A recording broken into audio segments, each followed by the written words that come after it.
Salut à tous, j'espère que vous allez bien, c'est Romain et on se retrouve aujourd'hui pour la traditionnelle vidéo du jour qui va venir compléter le débrief d'hier soir. Je l'ai re-regardé et je me suis dit, tiens, qu'est-ce qui pourrait venir le compléter de la meilleure des manières? Eh bien d'abord, j'ai oublié quelque chose que je vais rajouter dans cette vidéo et ensuite on va se projeter avec une solution qui paraissait un petit peu utopique avant et pendant le mercato d'été. Perso, j'y étais réticent, beaucoup fantasmaient dessus. Et bien depuis, les temps ont changé, il n'y a rien qui vient s'opposer à la mise en place de cette solution à moyen terme. Parce qu'on ne va pas tout bouleverser tactiquement en termes de structure dès dimanche contre l'OM dans un match, on le sait, très important d'un point de vue symbolique et puis même tactique cette saison avec le jeu prôné par Sampaoli. Bref, et surtout pour moi le plus important, depuis ces temps-là, c'est-à-dire le début du mercato, l'époque où j'y étais réticent, c'est la signature d'un second latéral du même profil qu'Achraf Hakimi et le fait qu'ils soient tous les deux titulaires en Ligue des Champions jusque-là. Donc on va revenir, je pense que vous savez ce à quoi je fais référence.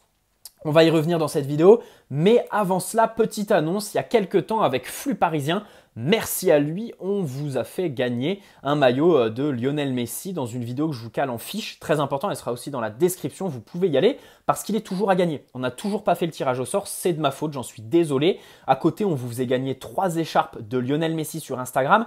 Vous le savez, j'ai perdu mon compte à 20 000 abonnés, j'ai dû tout recommencer entre temps. Les petites galères, l'université, j'ai donc perdu un petit peu de vue Flux Parisien. Et le tirage au sort, on va donc le faire très prochainement. N'hésitez pas si vous voulez toujours participer, c'est encore d'actualité. Les modalités sont dans la vidéo, en fiche et dans la description. Allez le faire, allez poser un petit commentaire sur cette vidéo-là. C'est très important. Pour valider votre participation, c'est un commentaire sur la vidéo en question et pas sur celle d'aujourd'hui. Voilà. Encore désolé, tout est de ma faute.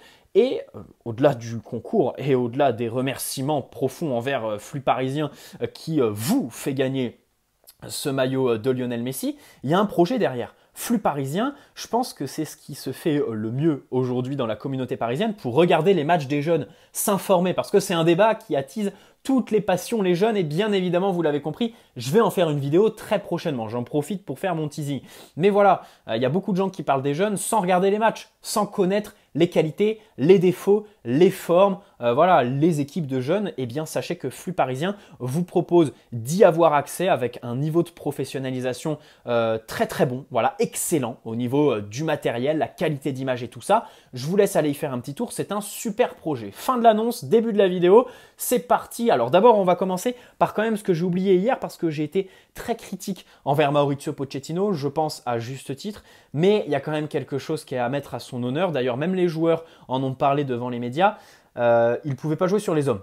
Parce que sur le banc, on savait dès le début du match que si on était en ballottage défavorable, on n'allait pas pouvoir courir après le score grâce à un coaching en termes d'hommes. Avec les histoires de Mauro Icardi qui tournent au ridicule, le manque d'attaquants, pas forcément de jeunes. Enfin, on n'allait pas lancer les jeunes comme ça d'un seul coup en Ligue des Champions, impossible. Et puis surtout l'absence de Neymar. Bref, ils ne pouvaient pas compter sur ces hommes. On sait tous que Mauricio Pochettino est un entraîneur qui réagit plus qu'il n'agit. Et hier encore, même si on pensait qu'il allait être incapable de le faire parce qu'il n'avait pas les moyens à sa disposition, eh bien si, il l'a fait au niveau du système avec l'entrée de Danilo Pereira, ce fameux système à 3 qui a réussi à bien contrôler la largeur. Pourquoi? Parce que quand on dit que le PSG s'est fait balader contre Leipzig, c'est dans quelle mesure? Eh bien pour moi, la plus grande des mesures hier sur ce match, c'est évidemment le fait qu'ils aient été capables de faire circuler le ballon avec une fluidité absolument extraordinaire, une aisance qui est à mettre évidemment au crédit de la défense parisienne qui a été trop laxiste. Voilà, l'animation parisienne bien trop mauvaise pour pouvoir enrayer ces circuits de balles qui permettaient à Leipzig de se trimballer sur la largeur et de trouver Angelino. D'ailleurs, sur les buts, quand même, on incrimine le PSG, mais notons aussi que les centres sont absolument magnifiques. Bref, comme d'habitude, le PSG s'est fait prendre sur les côtés. La gestion de la largeur est vraiment un problème qui prévaut pour toute la ligne de défense, en plus de la gestion de la profondeur qui prévaut pour la charnière centrale et la gestion des 1 contre 1 du placement concernant Nuno Mendes et Achraf Hakimi, qui sont deux latéraux très offensifs. Bref, il y a plein d'enjeux pour cette défense. Vous l'avez compris, il faut travailler à l'entraînement. Ça commence par là. Voilà, j'espère que Mauricio Pochettino travaille ça à l'entraînement. Et donc, ce système à 3, bravo. Voilà. Bravo à Pochettino, c'est à mettre à son honneur. Les joueurs étaient bien plus à l'aise. Pourquoi? Parce que d'habitude, quand tu attires, enfin, quand ton adversaire a le ballon sur le côté, en général, ton enjeu, c'est de l'isoler. Voilà, qu'il perde en espace, en angle de passe. Or, c'est tout le contraire avec le PSG. Il y a même des boulevards lorsque l'adversaire reçoit le ballon sur le côté. Ça, c'est absolument hallucinant. C'est quelque chose qui m'horripile, qui me rend fou. Donc, bravo à Pochettino pour ça. Mais voilà, encore une fois, il réagit plutôt qu'il n'agit. C'est ici, évidemment, que se situe la nuance, puisque le PSG s'est présenté sur ce match. On se demande s'ils ont bien analysé, s'ils ont bien rodé leur tactique, s'ils ont regardé aussi l'adversaire, pourquoi pas travailler dessus, pour mettre en place un plan de jeu assez bon. Dommage qu'il faille attendre quand même beaucoup de temps et surtout que le match soit avancé avant de trouver la solution pour enrayer l'adversaire. Et il y a aussi le fait qu'en système à 3 défenseurs, tu te quadrilles par rapport à l'adversaire. Voilà, tu te calques. C'est-à-dire que voilà, les deux systèmes sont calqués puisque tu as le même que l'adversaire. Ça aussi, c'est une dimension numérique qui est à prendre en compte. Mais dans tous les cas, c'est bon pour le cas particulier d'hier parce qu'on n'affronte pas toujours des équipes qui jouent à 3 derrière. D'ailleurs, bravo à Leipzig qui ont joué leur jeu, qui ont laissé des espaces et tout ça. Bref, on va en revenir à cette fameuse solution. Vous l'avez compris, c'est ce système à 3 et aujourd'hui, je vois aucun inconvénient à ça. Et ne venez même pas me parler de Sergio Ramos.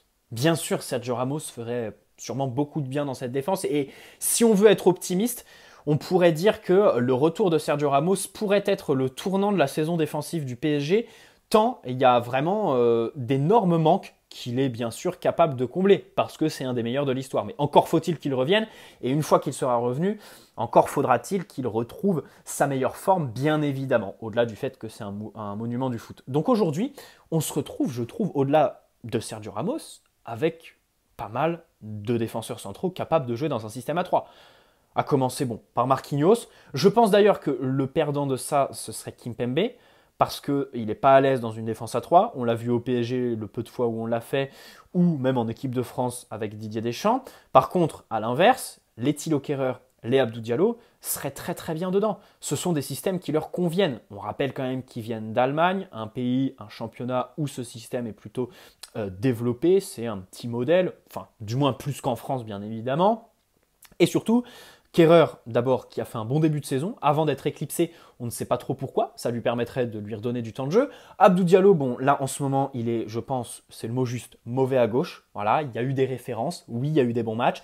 Parfois, il s'est trouvé une petite régularité à ce poste-là. Il a été utile parce qu'il sait défendre dans ce rôle de compensation, d'asymétrie quand le latéral à l'opposé est très offensif. Mais dans tous les cas, là, ces derniers temps, il est mauvais. Il est mauvais. Donc, ça lui permettrait de retrouver son poste de prédilection et pourquoi pas quelques repères qui se traduiraient dans ses performances. Donc, pour moi, il n'y a plus aucune interrogation numérique. En plus, ça permettrait à Marquinhos de jouer un rôle de contre-presseur, on va dire, à la perte de balle, sortir de l'alignement quand les latéraux sont assez bas, on va dire. Et surtout, j'en reviens à ma largeur. La largeur qui est évidemment un enjeu du PSG. Pour moi, je vois deux enjeux en fait. Il y a prévenir et il y a guérir. Dans prévenir, j'entends la largeur. Éviter l'adversaire, éviter que l'adversaire se retrouve dans des situations de boulevard sur les côtés, où ils peuvent centrer, où ils sont très à l'aise évidemment, où ils ont tout l'espace, tout le temps aussi, le temps que nos latéraux viennent se coller à eux, quand ils y vont, parce que des fois, on se souvient sur le but de Lyon que Thilo Kehrer ne s'approche pas du centreur. Donc voilà, pour moi, il y a vraiment cet enjeu de la gestion de la largeur. Et ensuite, si tu ne gères pas cette largeur, donc si tu ne préviens pas, il faut guérir. Il y a aussi un autre enjeu qui est un petit peu plus individualisé, c'est une fois qu'il centre dans la surface, en termes d'orientation du corps, c'est catastrophique, d'alignement, pareil, la gestion du timing, pareil, ça c'est à imputer à Presnel Kimpembe, dans les airs, au marquage, en termes de prise d'information, ça prévaut sur toute l'action. On ne se retourne pas, on n'est pas très actif. On peut penser à Marquinhos qui oublie Paqueta sur le but de Lyon. Bref, ça c'est un petit peu plus individualisé, mais dans guérir, j'entends vraiment travailler dans la surface sur tous les aspects, parce qu'il y a absolument tout à revoir dans cette défense du PSG. Donc comme vous le voyez, il y a beaucoup de travail et donc pour moi, dans cet objectif de prévention, il y a cette défense à 3 qui permettrait un alignement à 5 sur les phases défensives, qui contrôlerait bien mieux évidemment la largeur. On ne se retrouverait pas dans des situations où nos centraux sont obligés de coulisser pour occuper l'espace laissé vacant par le latéral qui est monté. Et surtout dans la surface, T1 de plus. Donc là, alors j'entends un petit peu plus des situations, par exemple sur le second but de Rennes, le but de Bruges aussi, les centres en retrait. Là où on n'a vraiment pas de présence au point de pénalty, nos milieux qui... Alors, c'est aussi de la faute de nos milieux, hein, parce que des fois, ils ne reviennent pas tout simplement.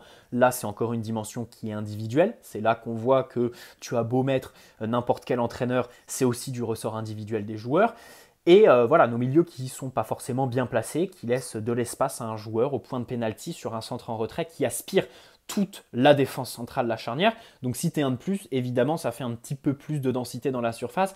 Et je pense qu'on s'éviterait un petit peu plus de situations comme celle qu'on vit tout simplement beaucoup trop en ce début de saison. Donc voilà les enjeux de ce système à 3. Ensuite, il y a évidemment les évidences en fait, le groupe. Et ça, c'est quelque chose demain. Je tease ma vidéo de demain, on va revenir sur Mauricio Pochettino demain. Bon, le critiquer, je pense, la plupart du temps, mais vraiment développer les enjeux pour lui. Et un des premiers pour moi, c'est vraiment connaître son groupe. Je trouve quand même que c'est un petit peu fou qu'on ait recruté Nuno Mendes et Achraf Hakimi pour en faire ça, en fait. Pour les brider, pour les faire jouer, pour leur donner les mêmes consignes qu'un Kehrer ou un Abdou Diallo. Je trouve que c'est un gâchis absolument extraordinaire. Au-delà que devant, Neymar n'est pas en forme et que tu gâches les débuts de Lionel Messi en le collant à la ligne, ou par exemple avec Verratti en tant que numéro 10, ou voire même ailier gauche, mais ça c'était la saison dernière. Depuis, il a compris. Enfin bon, il a quand même mis 10 mois. Bref, il faut vraiment qu'il apprenne à connaître son groupe. Et là, le système à 3 défenseurs permettra à Nuno Mendes et Achraf Hakimi d'être à l'aise tout simplement. Et peut-être même aussi Arwan Bernat. On se rappelle, on n'oublie pas Bernat, qui est signé donc sous Thomas Tuchel pour mettre en place son fameux système à 3. Au final, il ne voit jamais le jour. Et du coup, sont mises en lumière les lacunes défensives de Bernat dans le système à 4 et encore plus dans le fameux 4-4-2. Bref, on ne va pas refaire l'histoire. Mais dans tous les cas, je trouve ça ahurissant qu'on ait recruté ces deux latéraux. Parce qu'à la limite, quand on avait recruté Hakimi, j'étais contre le système à 3. Je me suis dit, à gauche, Abdou Diallo, Kurzawa, Bakker, Bernat quand il reviendra, mais pour l'instant, je me focalisais vraiment sur ces trois-là, vont pouvoir jouer ce rôle de compensation des montées d'Achraf Hakimi. Tu peux créer vraiment un vrai engrenage, très très intéressant, avec Hakimi qui monte, et l'autre latéral qui reste sur l'alignement pour bien gérer la largeur et la profondeur. Malheureusement, le latéral à l'opposé d'Achraf Hakimi, c'est Nuno Mendes, qui monte aussi et qui a des qualités bien évidemment évidentes qu'il faut exploiter en plus. Parce qu'à la relance, ces perforations, elles sont très intéressantes. Elles sont très intéressantes et je pense qu'elles vont faire beaucoup de bien au PSG cette saison.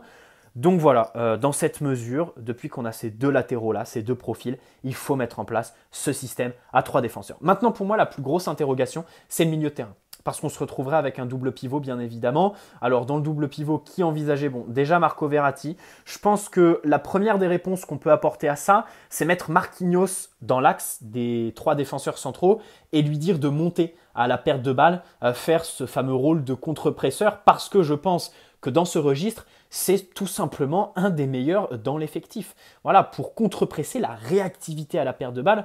C'est d'ailleurs pour ça que Tourelle l'a aligné au milieu de terrain. Il est vraiment bon. Il est vraiment bon en termes de contre-pressing. Maintenant, oui, pour conserver la balle sous pression, jouer dans les petits espaces, bien sûr qu'il a pas grand-chose d'un milieu de terrain moderne. Bien sûr que Marquinhos doit quand même rester sur ce rôle de défenseur, mais le PSG doit quand même rester une équipe qui se projette. Donc je pense que faire monter un petit peu Marquinhos, créer un petit jeu d'équilibre avec tes deux latéraux qui redescendent pour permettre à Marquinhos de monter sur les faces tout simplement. Et puis même ça te permet de t'adapter à l'adversaire en fait.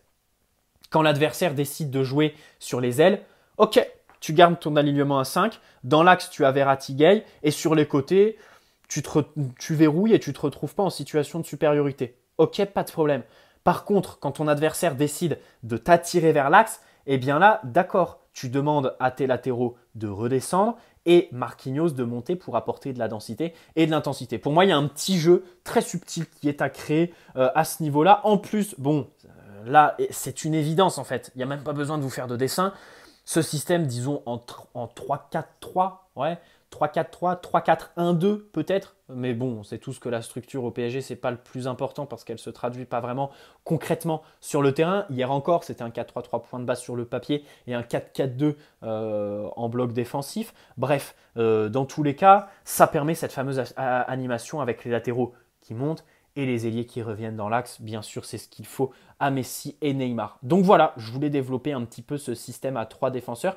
Je pense avoir tout dit. Les enjeux de gestion de la largeur, dans la boîte, le milieu de terrain, en attaque, tout ça. Peut-être aussi peut-être le milieu de terrain et Kylian Mbappé seul en pointe, dans le cas d'un 4-3-3, seraient les deux plus grosses nuances. Et bien sûr, on n'oublie pas Kimpembe, qui part un petit peu perdant de ce changement de système. Mais bon, là aujourd'hui, on ne peut pas dire qu'il a beaucoup de légitimité à faire valoir sa parole au niveau de ses dernières performances. Voilà, j'espère que cette vidéo de 15 minutes 40 comme d'habitude vous aura plu. N'hésitez pas à poser un like si c'est le cas, on se retrouve demain pour, pareil, une énorme vidéo sur Maurizio Pochettino. Et ensuite, on parlera des jeunes. Les amis, c'est parti. Très grosse semaine avec une vidéo par jour. J'espère qu'elle vous plaise. N'hésitez pas à vous abonner si ce n'est pas déjà fait. Bienvenue à tous ceux qui le feront. Allez, très bonne soirée. Allez Paris. Ciao.